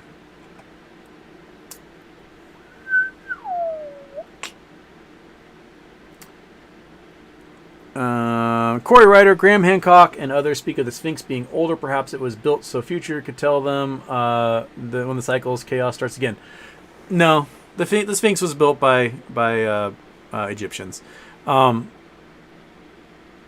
problem with Graham Hancock is that he only looks at water erosion of the Sphinx and not the fact that it's in a giant sandblaster. What do you think erodes faster, drips of water or 60-mile-an-hour winds blowing silica sand all over you? The wind erodes things much faster in the Sahara Desert than the water ever would, because it's a desert. It doesn't rain very often. But there are lots of haboobs, and those things blow sand all over the place, and that erodes things. That's why the Sphinx looks like it's eroded more than if you just calculate the water erosion of it. So that's why Graham Hancock is wrong, and why every other anthropologist, scientist goes, ugh, whenever he talks about it.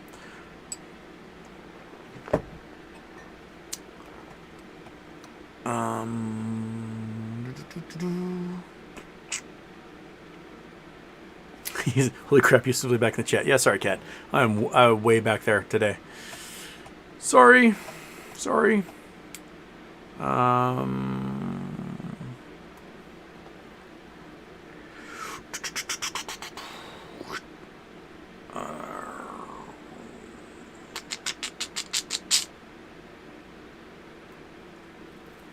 The bricks, not just phase 6. COVID liquidity moratorium has to do with free near infinite liquidity to prop up market during COVID.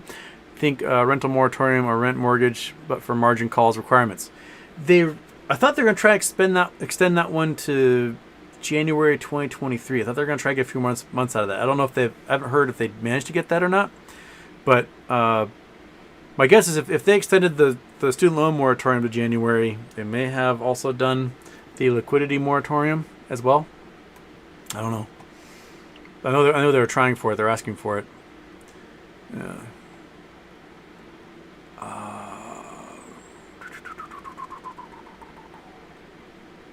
Ronald Rose, there's posted somewhere that there's way more shares of apes already than should exist. Yeah, there was 700 million, so there's 200 million more than there should that was showing up on multiple brokerages for the float.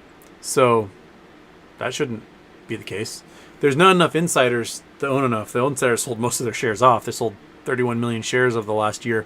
So the insider amount is very tiny. So there should not be 700 million shares. There's only 516 million authorized shares total in existence. So why is there 700 million in the count for the float right now? That doesn't make any sense. And proof that there's naked shorting.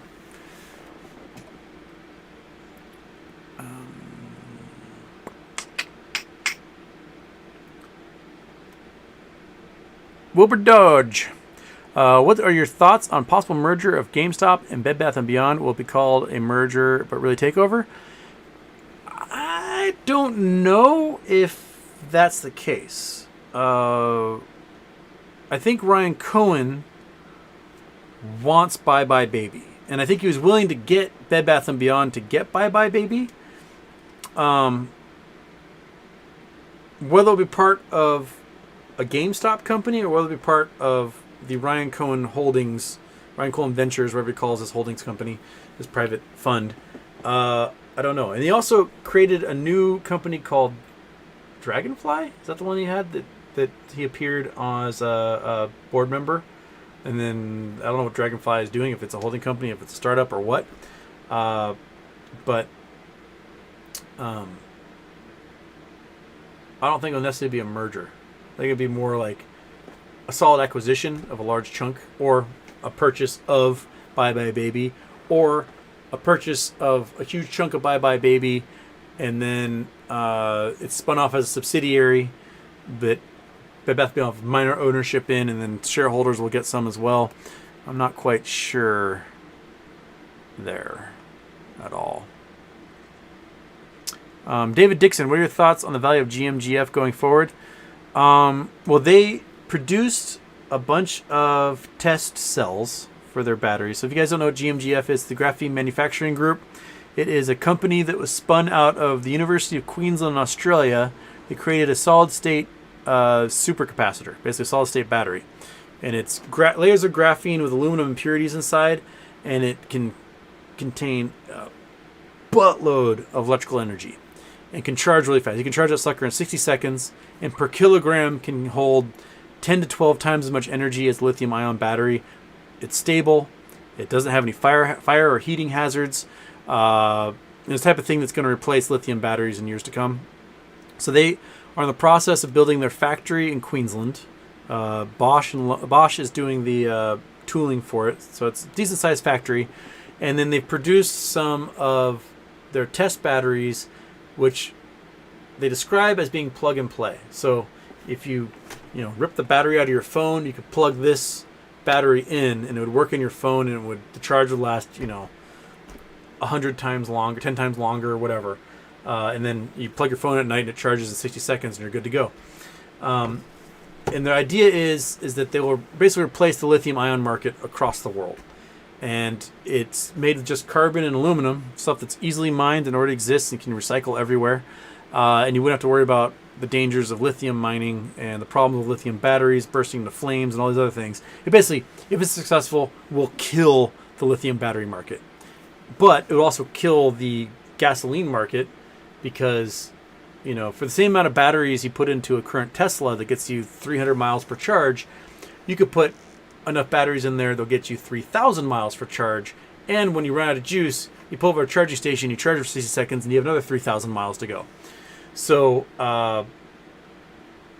you won't need combustion engines anymore because the charge time will be so short and the energy density is so great that gas stops will be a thing of the past. You can just drive and drive and drive and drive and drive and drive until you have to pee and eat some food. So the future going forward, depending on how successful their tests are with these units, will definitely tell us what the future will hold for them. But the fact that they're investing in a factory tells me they already know how successful these batteries are. Because you don't just build a factory and go, oh, well, I hope it works. You have a pretty idea from the lab and other experiments that these supercapacitors are the thing of the future. And so I think once they get all their testing done and they have underwriter labs and those guys sign off on it, they'll be running. The stock price will fly. And graphene is really hard to manufacture, so there's only a few groups that can do it properly. So it's going to be a pretty niche market at the time, and a lot of folks are going to have to license them to do the battery production. So I'm sure there'll be some graphene manufacturers in China that pop up, reverse engineering things, but for the most part, it's going to be these very specialized, highly tooled groups that can do it. Yeah. So, yeah. Oh crap, it's past midnight. Goodness gracious. I've been yakking.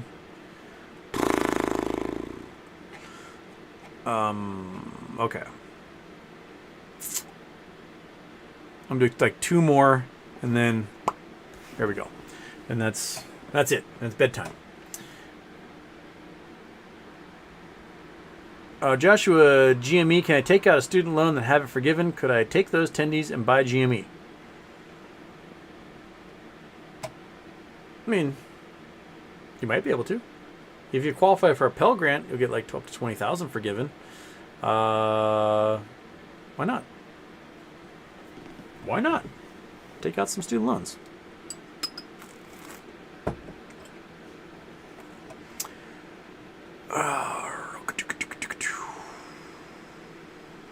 It's a place. I think it's a place where you buy babies. Okay. Kat, welcome to the chat. Welcome to...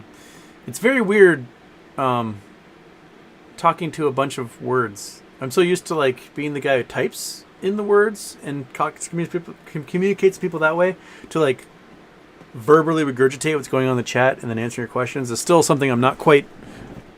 It still feels weird. It still feels really weird. Yeah. Okay. Wheat Wild Houston, I have 1,000 no labs. There you go. I'm on my way to 1,000 GMG. Aside from my GME, I see those two as my best investments. Those are the long-term investments. Those are the ones that are baby startups that I think will be huge. And if in the next 6 months No Labs comes out with their successful FDA-approved human trials, dude, that thing's gonna explode. Holy crap! And for those of you who just showed up or have not been a regular of the live shows, No Labs is a Seattle-based company that has a non-invasive glucose monitor that uses crazy Star Trek tricorder technology. It can, in real time, at all time, be connected to your phone, whatever, give you your glucose reading. So you've got 30 million Americans, and I don't know how many other people around the world who are diabetic that need to prick their fingers regularly or have a weird insulin pump or whatever stuck in them. And these are a pain in the ass, and they're expensive, and you don't want to prick your finger, and you don't want to have holes in your body all the time. So you can have this thing on your wrist. It'll tell you your glucose levels in real time and tell you like, hey, buddy, eat a cookie, or hey, it's time to take your insulin. And it will save lives and save money and the guesswork that's involved in these folks when they have to like monitor their sugar levels, blood sugar levels. And if they're the first to market, they can set up a subscription system for 30 million Americans, and their insurance companies will be paying them $99 a month. So you're making, $300 million a month right off the bat, 12 months a year on a subscription service, saving lives, saving insurance companies a bundle because you have to like amputate legs and whatnot because people aren't monitoring their blood sugar well enough. And they're going to be a $100 billion company if they get that FDA approval. So it's going to be the future. And then they're going to use that money to do all sorts of weird, crazy things with that tech they have. I did sign an NDA when I talked with them, so I can't talk too much about their ability. But they can literally point it at anything and tell you what it's made of chemically. You could use it, theoretically, to point at somebody, and it'll tell you what viruses they have in their system right now.